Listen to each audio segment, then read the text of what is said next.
La scène de Léonard de Vinci est une fresque à la détrempe et à l'huile de 460 cm sur 880 cm, réalisée de 1494 à 1498 pour le réfectoire du couvent dominicain de Santa Maria delle Grazie à Milan. Léonard a représenté la scène, le dernier repas de Jésus de Nazareth, entouré de ses 12 apôtres, le jeudi saint, veille de sa crucifixion. Il suit là une vieille tradition monastique. Les archives de Santa Maria delle Grazie ayant été détruites en 1778, nous ne possédons pas le contrat établi pour la scène, mais le commanditaire est, sans aucun doute, le duc de Milan, Ludovic Sforza. Léonard commence à se mettre à l'ouvrage en 1494 ou 1495. La composition de l'œuvre est particulière. Un trou au niveau de la tempe droite du Christ correspond au point de fuite principal. Ainsi, le Christ occupe-t-il une position centrale à la fois par rapport aux apôtres, mais aussi par rapport au mur du fond de la fresque, comme un second tableau dans le premier. Les apôtres eux-mêmes sont répartis symétriquement par rapport au Christ, en 4 groupes de 3, mais les groupes sont dissymétriques entre eux, donnant ainsi de l'animation à la scène. Le geste du Christ condense 2 moments, celui de la trahison de Judas, il semble désigner de sa main droite le plat de Judas, et celui de l'institution du sacrement de l'Eucharistie, capital pour les dominicains. Il ouvre ses bras vers le vin et le calice. Saint Jacques le mineur se tourne vers André, isolant ainsi la figure du Christ. Le visage du Christ est d'autant plus mis en valeur qu'il ressort sur le paysage et le ciel clair sur lesquels s'ouvre la porte du feu. Contrairement à toute la tradition, Judas n'est pas mis à l'écart ni représenté de dos.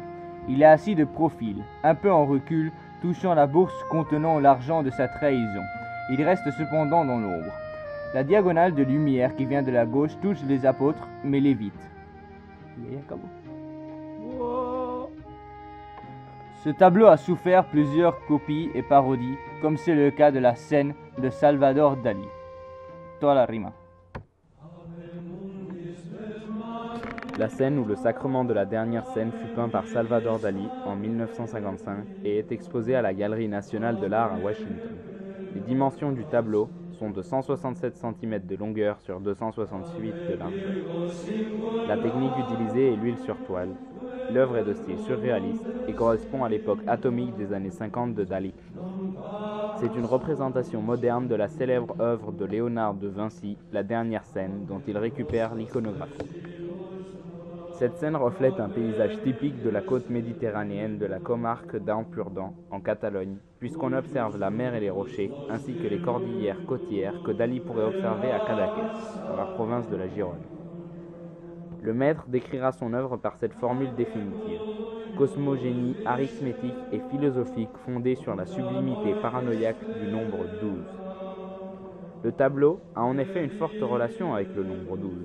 La salle où se trouvent Jésus et ses apôtres est d'ailleurs un dodécaèdre, c'est-à-dire un polyèdre à 12 faces. Dali organise la composition du sujet autour de plusieurs lignes droites, rayonnant à partir de la tête du Christ, vers les côtés et les coins du tableau. On observe au fond un paysage au lever du soleil. Même si la scène est une représentation d'une scène, c'est-à-dire d'un dîner qui se déroule donc le soir. Le Christ se trouve au centre du tableau et a l'air de prédiquer devant ses disciples qui inclinent leur tête et prient. Les apôtres n'ont pas tous la même apparence. Ils portent chacun une tunique différente et donnent même l'impression d'appartenir à des races et pays différents. Les 13 personnes sont assises autour d'une même table en pierre sur laquelle sont posés un verre de vin ainsi qu'une baguette de pain coupée en 2. Ces 2 objets sont traités comme une véritable nature morte. Le Christ n'est pas représenté comme d'habitude. Il est blond, de cheveux clairs, n'a pas de barbe. Sa tunique est la seule qui laisse sa poitrine au découvert. En l'observant attentivement, nous pouvons voir que la partie inférieure du Christ est transparente, puisque la barque faisant partie du paysage derrière lui apparaît à travers son ventre. Au-dessus de la congrégation, le torse du Christ, symbole de la dédiation à l'homme, qui étend ses bras, tout comme le Jésus assis avec ses apôtres. Wow!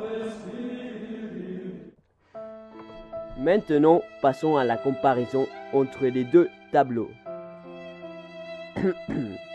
En effet, le tableau de la scène de Salvador Dali nous montre Jésus sous forme d'un fantôme. Cela pourrait être une critique de la part du peintre à la religion. qui n'est pas présente dans le tableau de Da Vinci, qui essayait de représenter la scène du dernier dîner avec une fidélité hors du commun.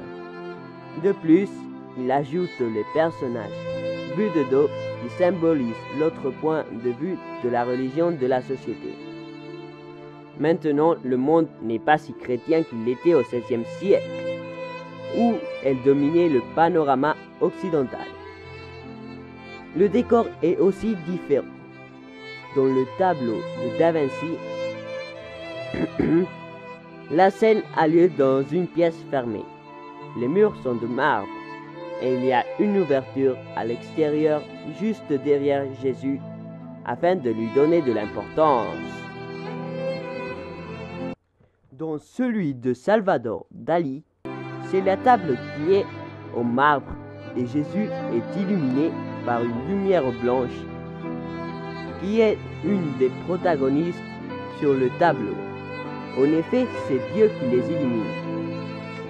La scène a lieu dans un espace ouvert. Nous observons la mer et les îles. Nous pourrions donc conjecturer que la scène de Dali représente la même scène que celui de Da Vinci. Mais le premier représente les personnages étant déjà dans l'au-delà, commémorant ce moment crucial dans le catholicisme. Il y a de même des éléments qui peuvent nous faire interpréter que la scène de Salvador Dali se déroule dans un moment plus avancé dans l'histoire, que nous prouve que le tableau de Dali est surréaliste, un peintre à l'avant-garde. Dans le tableau de Da Vinci, Jésus a sur la table une coupe de vin. Dans celui de Dali, c'est un verre typique du XXe siècle. De plus, le Christ dans ce tableau fait un geste de pistolet avec la main, ce qui prouve une critique satirique de la part de Dali du tableau de Da Vinci, ainsi que de la religion. Cela pourrait nous mener à deux interprétations. Nous pourrions voir une critique de la religion, car la religion peut entraîner des guerres. Mais il y a une interprétation encore plus surréaliste, comme le tableau ici présent. Pendant les années 50-60, en Californie, effleurait le mouvement du surf avec des groupes musicaux tels que les Beach Boys. Nous pourrions donc interpréter le pistolet glissé avec la main comme un geste caractéristique de cette culture. Jésus est aussi à la mode dans ce tableau si surréaliste. Autre aspect que nous montre que les apôtres sont aussi morts comme Jésus est que ce tableau représente une commémoration. Il n'y a plus de nourriture à la table. Cela indique que les personnages sont morts et n'ont plus besoin de nourriture. Parlons maintenant des personnages. Dans le tableau de Dali, il n'y a plus de femmes. Cela pourrait mener à une interprétation machiste. Il n'y a pas de place pour elles dans les cieux. Dommage pour ceux qui vivent là-bas. De plus, ces personnages ne montrent pas leur visage. Cela indique qu'ils ont honte de le montrer puisqu'ils sont beaucoup trop abîmés avec le passage du... Merci de votre attention. J'espère que vous avez trouvé ce travail intéressant.